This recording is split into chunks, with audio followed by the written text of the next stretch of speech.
Hello everybody, Jake here and welcome to the hobby. This is episode 2 of Off the Top, where I just talk about all of the crazy stuff that's currently happening in the hobby. You guys really enjoy episode 1 and it seemed like a lot of you guys resonated with the stories I was telling and you were going through similar situations in your own collecting journey. So we're just going to continue with that, and I'm just going to be talking about the stuff that has been happening in the hobby so far this week and where my state of the mind is currently at, because there's a lot coming at us. The biggest news that everyone's currently talking about is obviously the 30th celebration set just dropped in terms of the set announcement, what actually the Pokemon company has been cooking. We have had teasers about it for like 6 months, if not more, so we knew a lot about it, but here we actually get a good structure on everything that's inside of it. So if you are currently new and you're out of the loop on the 30th celebration, I'm going to give you a quick recap. The original set size is currently 158 cards, 128 cards inside of the main set, and 30 secret rares, which make up illustration rares and SIRs. We get a brand new rarity tier, which is futuristic rares, which they're basically just hyper rare in terms of how hard they are to pull. I don't really understand what's futuristic about them. That's up to you to debate.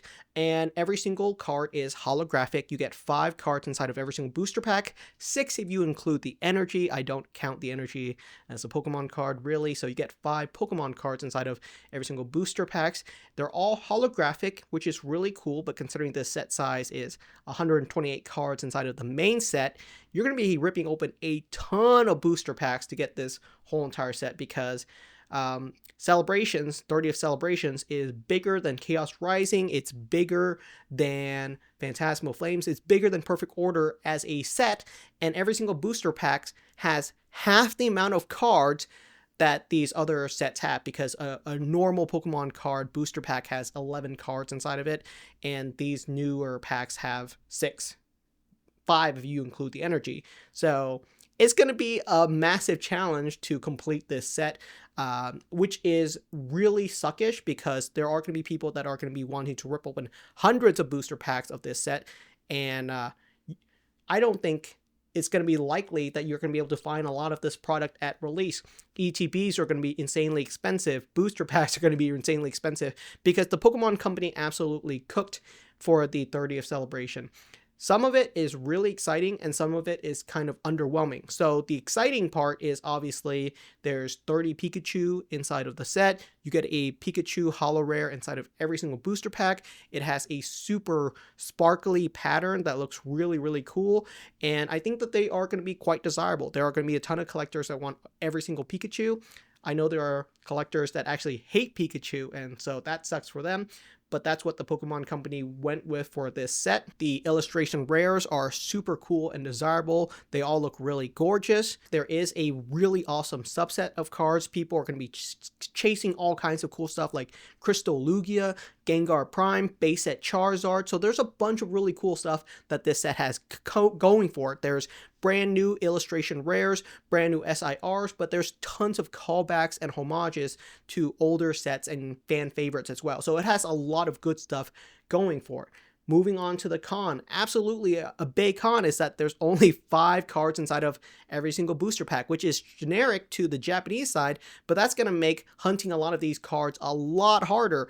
Every one of these booster packs, I'm going to assume, are going to go for $14 to $15 on the secondary market, which sucks. Who wants to be paying $15 plus for the 30th celebration set? Personally, not me. I don't want to be ripping open packs at that price. That is terrible. So yeah, unfortunately, I think this set is going to be scalped to high heaven unless the Pokemon company can somehow figure out a way to print enough of it to meet demand, because we all probably want to rip open 100 booster packs. I would love to have a Friday night experience where I can call all my friends over. We have like 100 to 200 booster packs of 30th anniversary, and we just have a party where we, eat, drink, open up some packs, hopefully pull some cards, and have like a magical evening. That would be so fun.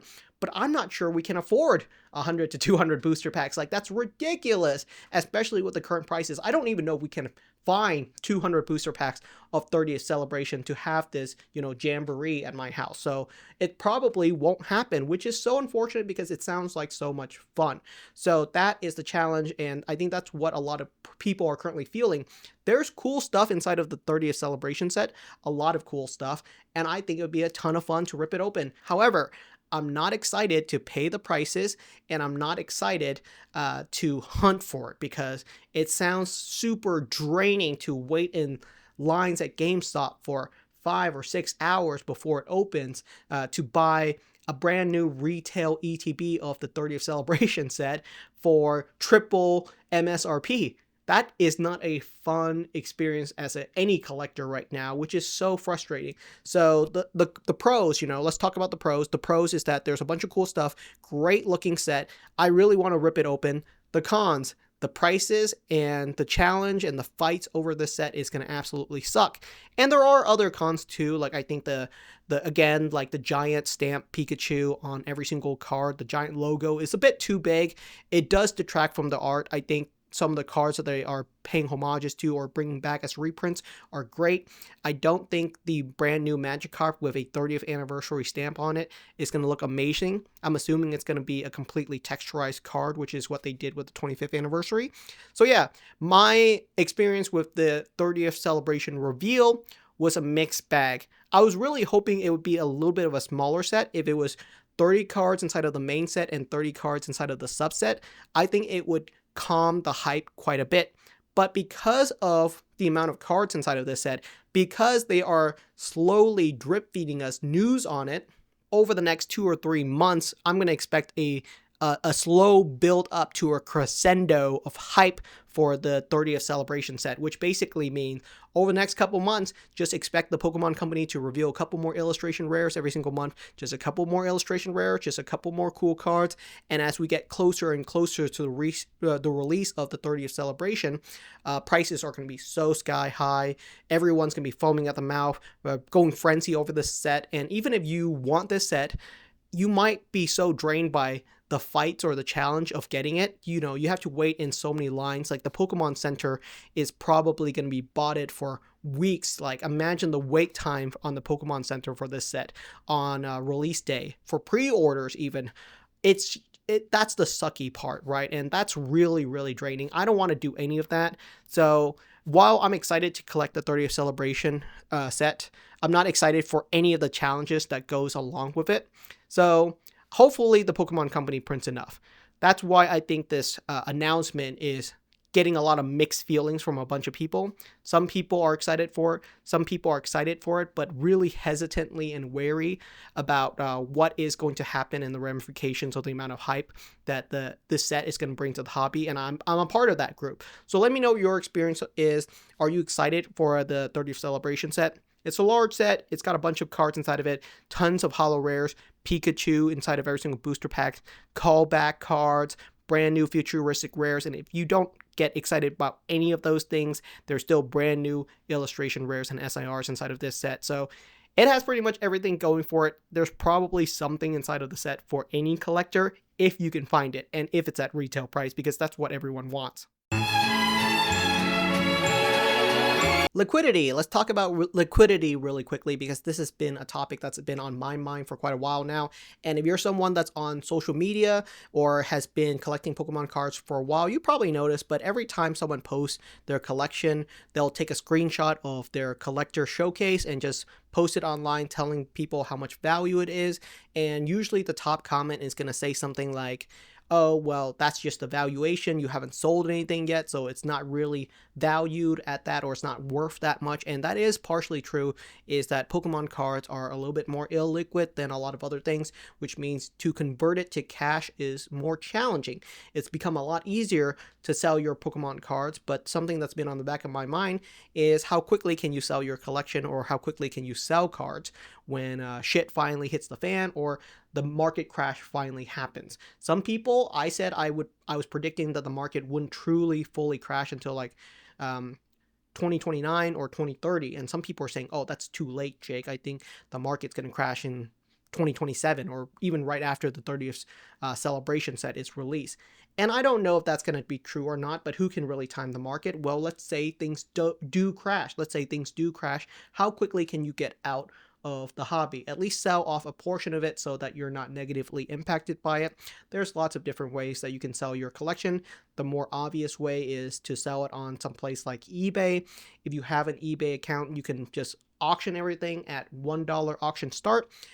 Give the wait time to be 7 days, and within 7 days, everything that you have listed will sell. You can't guarantee what prices you'll get for it, but everything will sell. Everything will sell on eBay because it's super liquid.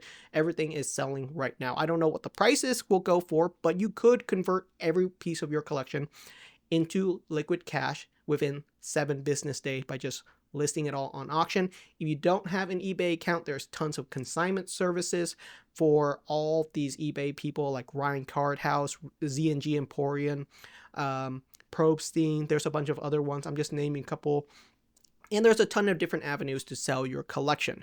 I think you probably don't want to do that. No one's going to really want to sell off your whole entire collection within a given week. So what I've been doing is I've just been slowly offloading a couple pieces from my collection every week or two. My goal is that by the end of the year, I do plan on fully paying off my mortgage, which is a really big deal because my mortgage is currently over $300,000. It's at 6.5% interest rate. If I were to hold my mortgage for the next 28 years or 27 years or however long I have left on my mortgage, I'm actually paying over $400,000 in interest payments. So that's on top of the principal of my mortgage, is that I just pay $400,000 in interest to the bank for having a mortgage.